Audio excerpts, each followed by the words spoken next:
Now let's discuss law of mass action. Our law of mass action, basically this is called equilibrium constant. Equilibrium constant, Kc. सबसे पहला point जो है जो आपने note करना है वो यही है कि this law was basically presented by Goldberg and Peter वेग. ये दो साइंटिस्ट थे, पीटर वेग और गोल्डबर्ग. ठीक है, ये दोनों दो साइंटिस्ट थे. इन दोनों ने इस कॉन्सेप्ट को इंट्रोड्यूस किया. ठीक है, ये जो लॉ ऑफ मास एक्शन है इसको इंट्रोड्यूस किया. अब इसका जो बेसिक स्टेटमेंट है वो ये है, इसका जो बेसिक स्टेटमेंट है वो ये है कि द रेट ऑफ रिएक्शन, यानी अगर हम फॉरवर्ड रिएक्शन की बात करते हैं या रिवर्स रिएक्शन की बात करते हैं, कोई बात नहीं है. The rate of reaction is directly proportional to what? To active masses of reactant. To active masses of reactants. किसी रिएक्शन का जो रेट है वो बेसिकली डायरेक्टली प्रोपोर्शनल होगा उसकी रिएक्टेंट कॉन्सेंट्रेशन को, उसकी रिएक्टेंट कॉन्सेंट्रेशन को. कैसे? For example, attend to please. मैं एक रिएक्शन लिखता हूं. For example, a mole a react करता है बी मोल बी के साथ, बनता है सी मोल सी और डी मोल डी. चूंकि हमको पता है कि ये रिएक्शन रिवर्सिबल है, ये रिएक्शन क्या है? रिवर्सिबल है. तो इसमें ए मोल ए, ये जो ए मोल ए है, this will react with B mole B to form C mole C and D mole D. शाबाश. ये कौन सा रिएक्शन हो गया? बोलो. फॉरवर्ड. ये कौन सा रिएक्शन है? जबरदस्त. This is basically forward reaction. ये हम फॉरवर्ड रिएक्शन की बात कर रहे हैं. अगर मैं इस तरह कहूं, आप देखते जाओ. अभी C मोल C रिएक्ट करता है D मोल D के साथ और A मोल A और B मोल B बना रहे हैं. तो ये रिएक्शन जो है ये कौन सा रिएक्शन है? बोलो. रिवर्स रिएक्शन है. अब मैं आपको एक पॉइंट बताना चाहता हूं. फॉरवर्ड रिएक्शन में रिएक्टेंट्स कौन है? A मोल B और B मोल B. और रिवर्स रिएक्शन में C मोल C और D मोल D. तो आप ऊपर स्टेटमेंट को देखिए. Rate of forward reaction, rate of what? लिखते जाओ अभी. Rate of forward reaction is directly proportional to who? यहाँ पर हम कौन लिखेंगे? A mole A and B mole B. The rate of forward reaction is basically directly proportional to the reactants, and in forward reaction the reactants are A and B, while in the reverse reaction, shabash, while in the reverse reaction the rate is directly proportional to C and D. To C and D, because over here the reactants are C and D. Over here the reactants are C and D. अच्छा, मैं अभी आपसे एक question पूछता हूँ कि जब आप साइन ऑफ प्रोपोर्शनलिटी को हटाना चाहते हैं तो आप क्या करते हैं? इक्वल लगाते हैं और कांस्टेंट लगाते हैं. तो इधर the constant will be forward constant के एफ और बाकी बंदे अपनी जगह पर होंगे. और ये जो रिवर्स रिएक्शन है इसमें आप साइन ऑफ प्रोपोर्शनलिटी को हटा के इक्वल लगाएंगे, रिवर्स कांस्टेंट लगाएंगे, सी और डी को आप प्लेस करेंगे. आप मेरी बात को समझ गए कि नहीं? तो ये हो गया हमारे साथ आर एफ का इक्वेशन और ये हो गया आर आर का इक्वेशन. अब देखिए, एट इक्विलिब्रियम, जब इक्विलिब्रियम एस्टेब्लिश हो जाएगा तो क्या हो जाएगा? बोलो. Rate of forward reaction reverse reaction के इक्वल हो जाएगा. तो क्या तो क्या आर एफ की जगह में k f into c mole c, sorry a mole a b mole b लगा सकता हूं फॉरवर्ड रिएक्शन के लिए। Yes, ठीक sir. है, और ये जो रिवर्स रिएक्शन है इसमें हम आर रिवर्स रिएक्शन के लिए के आर C to the power c और D to the power d लिख सकते हैं। अच्छा, अब कांस्टेंट को कांस्टेंट की तरफ लेके जाओ और वेरिएबल्स को वेरिएबल की तरफ लेके जाओ। ठीक है, जब आप कांस्टेंट को कांस्टेंट की तरफ लेके आएंगे तो k f will be divided by who, by k r, तो this will become equal to who, ये किस चीज का बराबर होगा? शाबाश, जल्दी बोलो। This will become c to the power c D to the power d and divided by a to the power A a and b to the power b।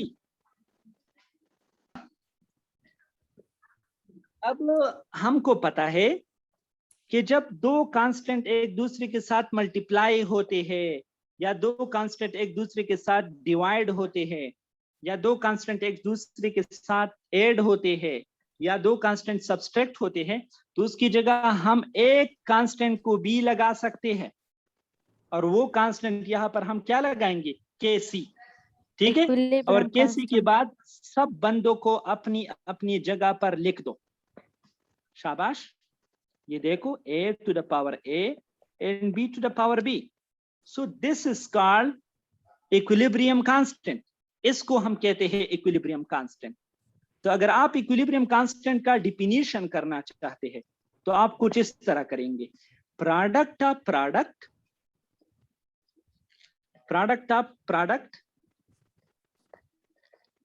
जब आप प्रोडक्ट की मल्टीप्लिकेशन को डिवाइड करते हैं, product of what?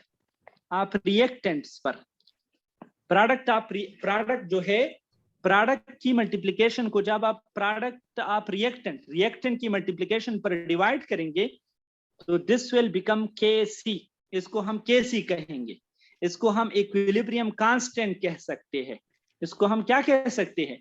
Equilibrium constant. तो एक दफा MCQs में आया था कि ये जो केसी होता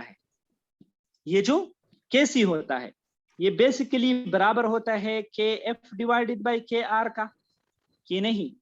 के आर डिवाइडेड बाय के एफ का बराबर होता है कि नहीं? के आर डॉट की एफ का बराबर होता है कि नहीं? किसी और इक्वेशन का बराबर होता है। तो केसी किस चीज का बराबर? F divided by KR। Forward by K reverse, forward constant divided by reverse constant is equal to K. एक साल इस तरह भी आया था कि 1 over KC is equal to 1 over KC लिखा था, केसी नहीं, KR divided by KF। ये देखो 1 ओवर केसी,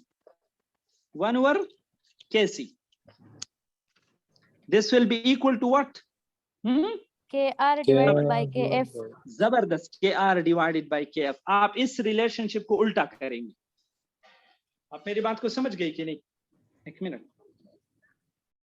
एक्चुअली जो केसी है, सिंपल अल्फाज में भी अभी आपको बताता हूं, ये जो केसी है this is basically concentration of product divided by concentration of reactant. बस ये याद रखो, कंसंट्रेशन ऑफ प्रोडक्ट को जब आप कंसंट्रेशन ऑफ रिएक्टेंट पर डिवाइड करेंगे तो इससे जो वैल्यू आ जाएंगी उसको हम केसी कहेंगे। Now let's discuss a simple examples on MCQs level. For example, F एक reversible reaction है। If a reversible reaction is given as, reversible reaction जो है इस गिवन एज, इसको हम ए से गिवन देते हैं। सी मोल सी डी रिएक्शन करता है डी मोल डी के साथ, बनाता है ए मोल ए और बी मोल बी। अब इसमें शाबाश, इसमें जो रेट ऑफ फॉरवर्ड रिएक्शन होता है, रेट ऑफ फॉरवर्ड रिएक्शन, वो डायरेक्टली प्रोपोर्शनल होता है। Option number A, A to the power a, B to the power b, कि नहीं, C to the power c, D to the power d, कि नहीं। Both option ठीक है, ठीक है, both option. Sir both Sir, B. Rate of forward reaction, Sir, B. Forward B, sir, B. Option B. तो फॉरवर्ड रिएक्शन जो है वो forward बेसिकली रिएक्टेंट्स, यहाँ पर रिएक्टेंट्स मैंने कौन लिए है? C or D. हाँ, यस सर सी। हाँ, सी और डी ली है। तो this option will be correct, B option will be correct. देखिए, now let discuss how can we write KC for reactions. हम रिएक्शंस के लिए केसी किस तरह लिखेंगे? For example, we have a reaction H2 plus I2 goes to 2HI। अगर कोई मुझसे पूछे कि यार इसका केसी लिखो, इसका केसी लिखो, तो शाबाश, मैंने आपको क्या बताया था? Product divided by what? Reactants. Reactant. तो यहाँ पर प्रोडक्ट कौन है? HI to the power 2. HI कितने हैं? 2. तो उस 2 को हम पावर लगाएंगे, उसको डिवाइड करेंगे किस चीज पर? H2 और I2. और I2 पर। लेकिन एक बात आपने जहन नशीन करना है, वो यही है, आप सब लिखेंगे बशर्त ये कि सब बंदे गैसियस स्टेट में हो। सब बंदे कौन सी स्टेट में हो? गैसियस स्टेट में हो। जब सारे बंदे गैसियस स्टेट में होते हैं तब हम सारे बंदों को केसी में लिखेंगे। अब अगर मैं आपसे कहूं कि काइंडली आप ऐसा करो कि CaCO3 goes to CaO plus CO2, this is in solid state, this is in solid state, while this is in gaseous state। अब इसको हम डिस्कस करेंगे। Now let's see, इसमें जो है कैल्शियम कार्बोनेट सॉलिड है, कैल्शियम ऑक्साइड सॉलिड है, अलबत्ता जो कार्बन डाइऑक्साइड है दैट इज गैस। तो इसके लिए अब केसी हम कैसे लिखेंगे? काइंडली कीप इन माइंड, जब किसी बंदे के साथ सॉलिड लिखा हो, या किसी बंदे के साथ लिक्विड लिखा हो, या किसी बंदे के साथ प्रिसिपिटेट लिखा हो, तो इस तरह चीजों को आपने खुदा के लिए नहीं लिखना है। उसकी कॉन्सेंट्रेशन जो होती है दे रिमेन्स कांस्टेंट। तो जब कॉन्सेंट्रेशन रिमेन्स कांस्टेंट तो such things will be ignored while writing the KC. अब फॉर एग्जांपल हम कुछ नहीं समझ रहे हैं, फॉर एग्जांपल हमें पता नहीं है, तो हम इस रिएक्शन का जो केसी लिखेंगे वो कुछ इस तरह होगा, KC is equal to CaO CO2 divided by CaCO3। अब चूंकि मैंने आपको बता दिया कि जो गैसियस जो सॉलिड होते हैं उस सॉलिड को हम नहीं लिखेंगे, तो the KC for this reaction will be only and only concentration of CO2। Keep in mind, इस रिएक्शन का जो केसी है that's will be only CO2। हम गैसियस स्पीशीज लिखेंगे, हम क्या लिखेंगे? एक मिनट, हम गैसियस स्पीशीज को लिखेंगे। आप मेरी बात को समझ गए कि नहीं? We will write only the gaseous species, the ions, the aqueous species, हम एक्वियस स्पीशीज को लिखेंगे, हम आयंस को लिखेंगे, हम गैसियस हम जो है गैसियस स्पीशीज को लिखेंगे। We will don't write the solids, the pure liquid and precipitates. अच्छा, मेरा जो क्वेश्चन है वो यही है, अगर आपके साथ रिएक्शन ये है तो केसी का इक्वेशन क्या होगा? अगर नाइट्रोजन की जगह आप A लिख रहे हैं, हाइड्रोजन की जगह आप B लिख रहे हैं, और अमोनिया की जगह आप C लिख रहे हैं, का जो इस MCQs के लिए सबसे इजी ट्रैक क्या है आपको पता है? इजी ट्रैक, जिस तरह आप लोग थोड़ी बहुत मिस्टेक कर रहे हैं, तो इस मिस्टेक को खत्म करने के लिए सबसे पहले आप रिएक्शन को लिखेंगे।